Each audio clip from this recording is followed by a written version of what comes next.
Hey, what's up, guys? Shuckle King here, bringing you my team analysis for the Token Minority Surge format tournament. This is the equivalent, like the All-Star bracket that they had in the past for the Summer Showdown, but Jolt decided to do a little bit of a different format this year, which I think is pretty cool. It still would be neat to have the All-Stars play with the like everybody else, but it's also pretty cool that I'm mentioned as considered an all-star with all the other fantastic coaches that are doing this tournament. I am representing the PPL for this, which is pretty cool. I hopefully made a small video announcing that I'll be joining that, but if I didn't, then I'm joining the PPL, which is pretty cool. And I gotta beat the game, so I'll try to keep this pretty quick because I have to get back on that grind there. But if you guys don't know what the Surge format is, which you might not, Jolt did a couple practice rounds of this format, but otherwise it hasn't been tried before. But as you see here, that we have a small budget in the beginning of only 50 points, and we can only draft Pokemon that are priced at 10 points or below, according to I guess the MPL, whatever the TTM budget Pokemon are for 10 points or less, and we're also not allowed to draft Megas. He has here, think of it like the Battle Factory, which is probably a main reason why Emerald is one of probably my favorite Pokemon game out of all of them, just because I would spend tens of hours at least, probably, I don't know about hundreds playing Battle Factory. It might be pretty close. But it was just a fun format, a lot of broken stuff in there. So I don't think we're allowed to use Minimize or Sheer Cold or all that. But it'd be pretty cool if we did. No, it would be really broken and stupid. But no, it's like the Battle Factory. So the mons are going to get better as the rounds progress. So we advance past round 1. Then round 2, we can pick Pokemon price at 12 points or lower. So you have more options for the 12 and 11 point mons you didn't have previously. And then it gets stronger and stronger until the final round where you can draft anything that's allowed in standard format. NECC Mega Evolutions may not be drafted until round 3. But what's cool about this format is actually everybody is guaranteed to get at least past round 1. Now it's kind of a weird format here. I'm not sure about it. Well, I know what it is, but I'm not sure if it really makes sense. But is this bottom note here. I don't know, you can't really see it highlighted, but nobody will be eliminated after round 1. The round 1 battles are going to be basically like a determination of which bracket you're going to be in, the gold or the silver, and the difference there is you get a little bit more money if you win the tournament than not. But otherwise it really doesn't make a difference, but I guess you won it. I guess it's a little bit of a bigger deal saying you won the gold bracket as opposed to winning the silver bracket. Just because you didn't lose a game, whereas the silver bracket, you lost your first game and then won your last 4. So I guess there's a little bit more incentive to go for gold, but honestly, I don't really care. My draft that I'm going to have isn't really focused about winning this first game. It's about setting myself up for the long term. So with this format, there he also made a little bit of changes as we were going on, but for round 2, we'll get 10 more points to our base budget. So I did draft mons that I would like to keep for at least the next couple rounds, and I have points allocated to where I'm comfortable dropping certain mons from the ones that I drafted in hopes of getting better mons in round 2. Round 3 and 4, he bumped the transaction from 2 to 4, which gives a lot more flexibility, but this wasn't really said before we picked round 1, which it would have made a little bit of a difference in how I drafted, but it's not terribly consequential. But anything else of note? Yeah, it's all pretty standard stuff. The rules, the transaction period is the same, so it's like a snake draft for round 2, but it'd only be a 2-round snake draft. So say we draft a 12 and 11 point mon, and then our budget would be to 50 from previous, plus, say, if you draft a 12 and 11 point, that'd be 23. So you'd have 73 points total, and then you have to drop down to 60 points. So you have to drop 13 points worth of Pokemon before round 2 starts, if that makes sense. And then that trend continues round 3, 4, and 5. You have a little bit more flexibility from round 2 to round 3 because you have a 15-point increase instead of round 1 to 2 where you only have a 10-point increase, which is a little bit strict, but hopefully I'm able to pick 2 solid Pokemon in the 12 and 11 point tiers in the next round. So this draft board, a lot of good stuff you see there, but all that is irrelevant. You come to this side of the bracket, and here we go. You got your 10-point Montier, and they're going to be your best.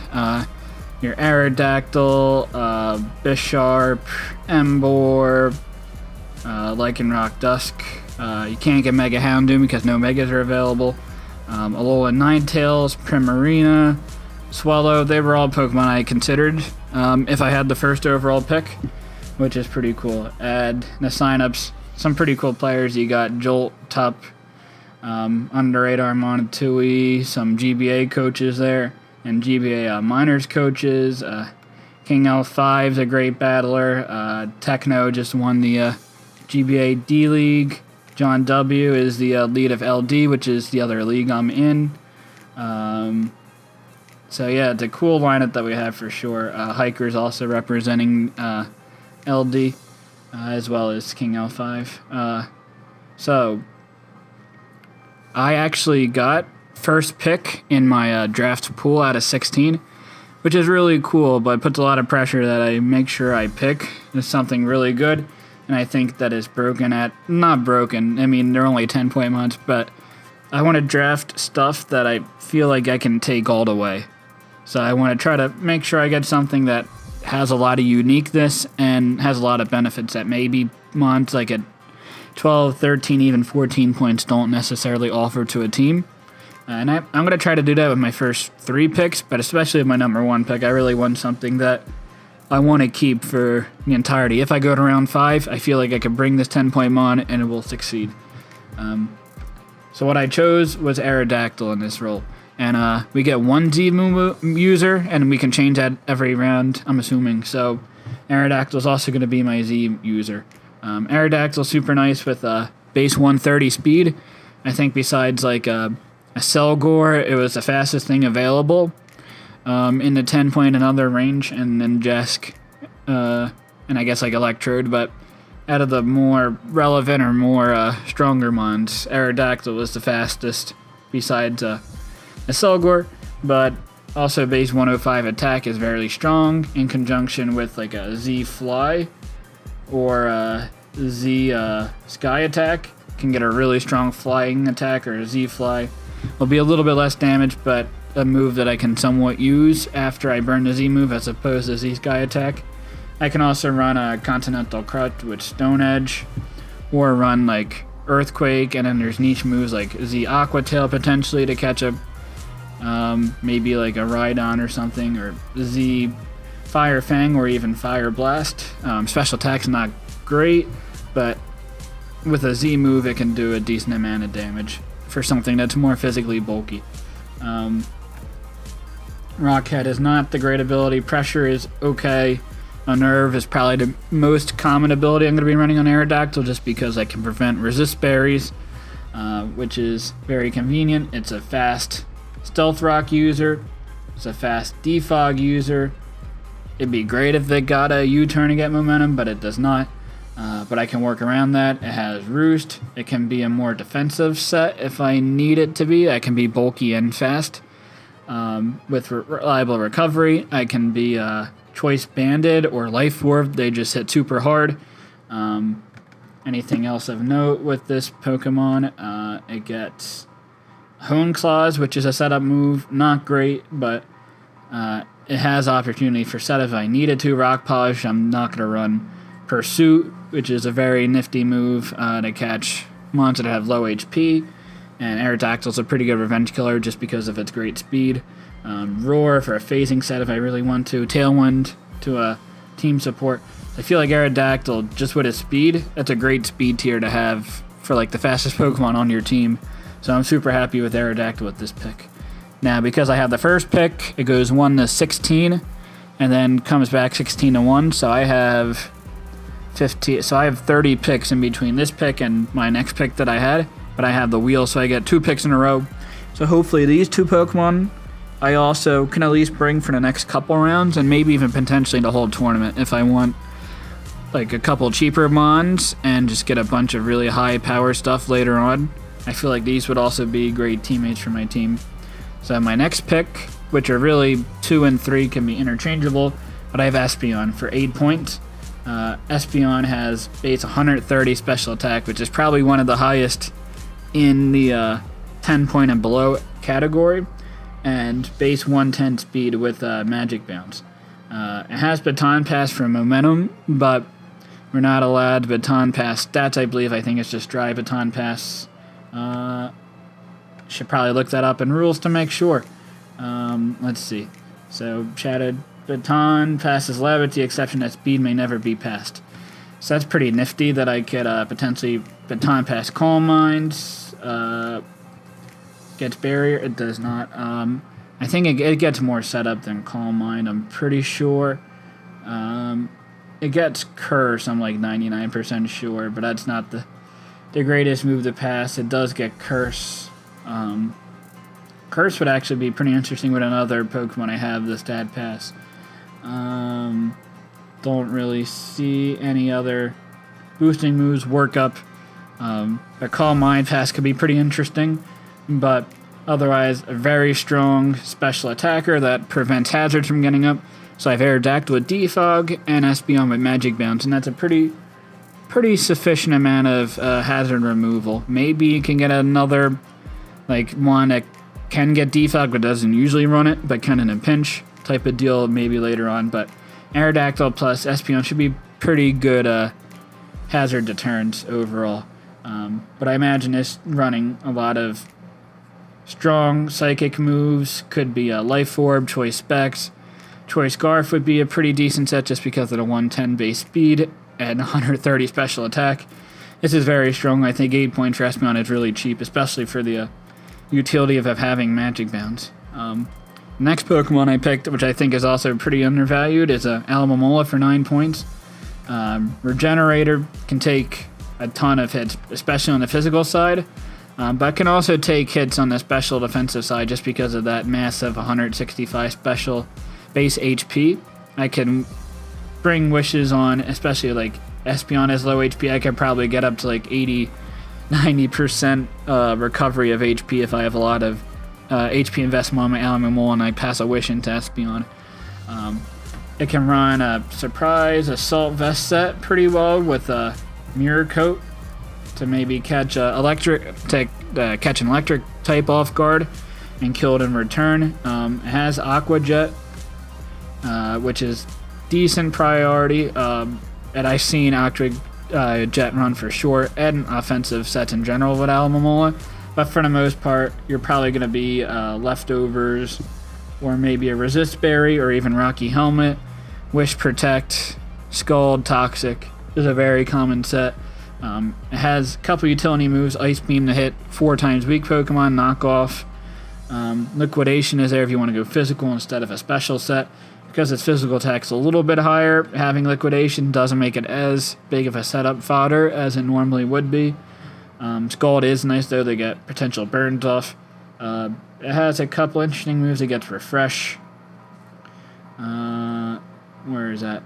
Is that up here? Refresh to a one way to wear down Alomomola is with status, so if you can refresh and take that away, it's very beneficial for it. It'd be really annoying for your team. Soak is a move I could run. Whirlpool is an interesting trapping move.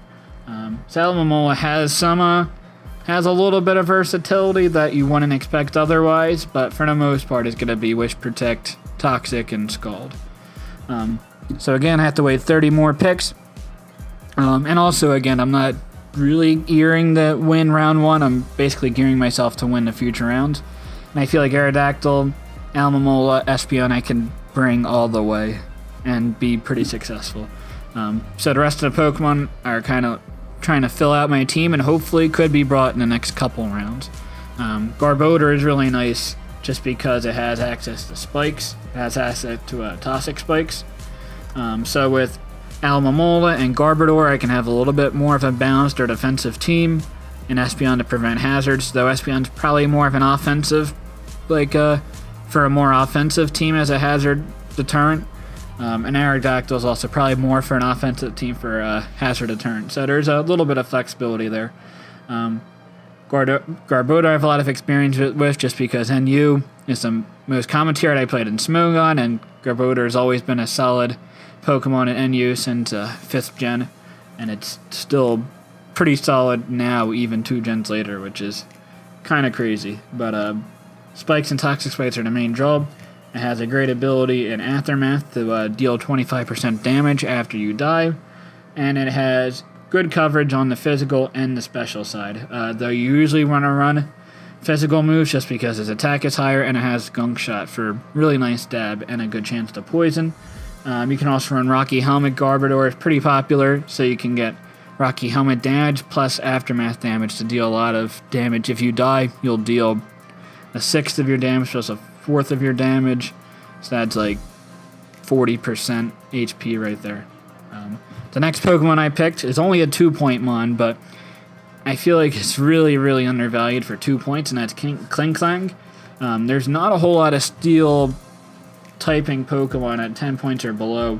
So if we look at the draft board, for 10 points you have Registeel, which is a really solid steel type that you could bring all the way. Could be a little bit setup fodder, but super reliable to get rocks up. Bronzong in the same boat. I feel like Bronzong's probably a little better than Registeel because it has better abilities. But I guess Registeel's a better setup Pokemon with Curse if you want to go that route. For 8 points, there's a Fortress, which it doesn't resist flying, which doesn't make it as reliable, and it's 4 times weak to fire. Any other steel types to note? Escavalier. It's more of an offensive than a defensive, though it's really both. It can function as both offensive and a defensive steel type. But it's again 4 times weak to fire. Mega Steelix is not available. Regular Steelix is a pretty decent value for 4 points, and I did consider that, but I wanted more flexibility with the amount of points I spent, so that's why I went with a 2-point Klinklang instead of Steelix. A negative of Klinklang is that it doesn't get Stealth Rocks, but I will pick up another Stealth Rock Pokemon later in case I don't want Aerodactyl on Stealth Rocks.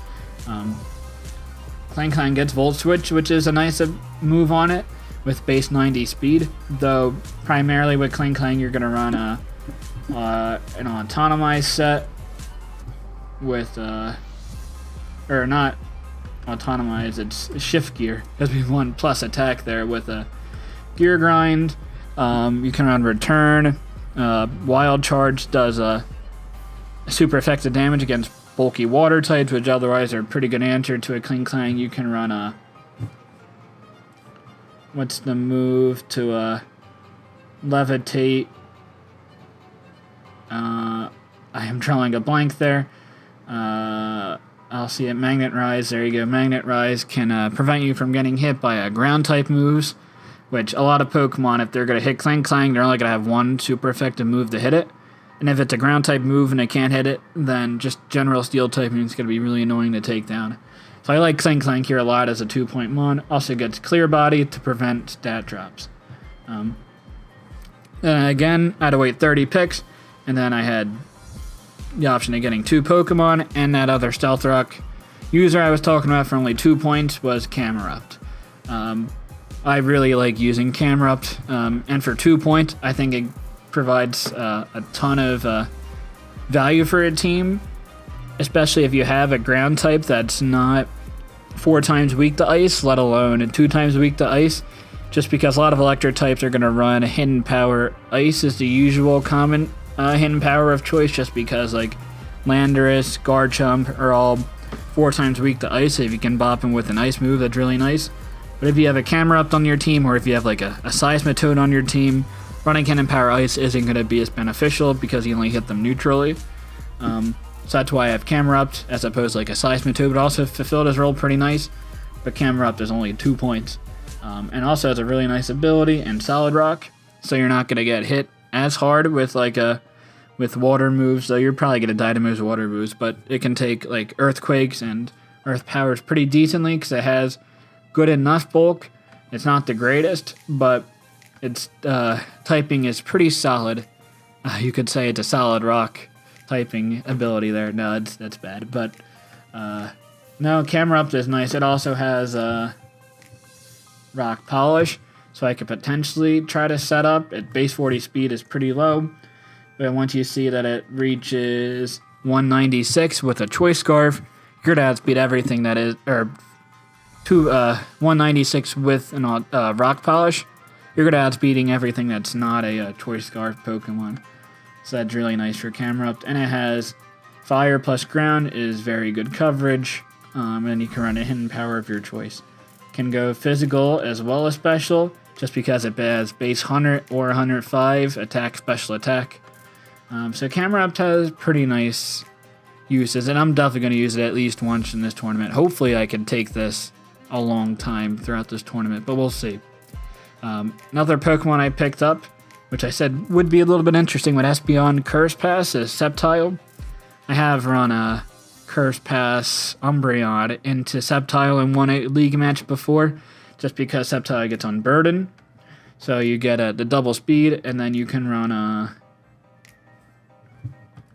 White Herb, is where if you have a speed, if somehow you lower a stat and you have the White Herb, it'll negate that stat drop, so you can run like Leaf Storm plus White Herb.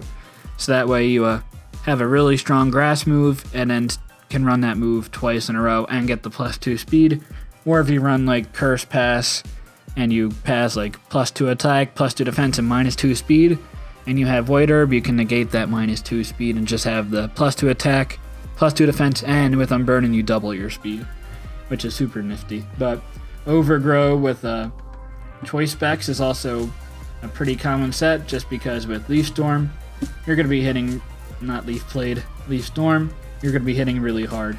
And it has base 105 special attack, which is not bad at all, and 120 speed, which is really, really fast. I feel like 4 points for Sceptile is great value, especially if I can keep this for future rounds where I have Unburden and we're starting to interact with the terrains. Then I could see like a Grassy Seed or some type of seed with Sceptile and being a very annoying set. This physical stats of 85 isn't great. The Leaf Blade is a really nice attack. It has Drain Punch, it has Earthquake, Low Kick, Night Slash. It has really, it's also Pursuit Trapper, I guess, Quick Attack for priority. Basically has everything you want, and Sword Stance for a physical attacker, just not a great physical attack stat. So that's kind of a pretty big negative there, but a physical Sceptile could be used for sure, but I'd imagine it's mostly going to be a special with Leaf Storm. Could also be a sub. Leech Seed set would be a little bit annoying. Its bulk isn't the greatest, but it's okay, and it's also another electric resist, which is good because Aerodactyl plus Alomomola electric types can be an issue. So between Camerupt plus Sceptile, I should be okay in that regard. Now with the last Pokemon I pick, again, not really trying to win this first round, but it would be nice if I did. What my team is lacking is like just a pure breaker.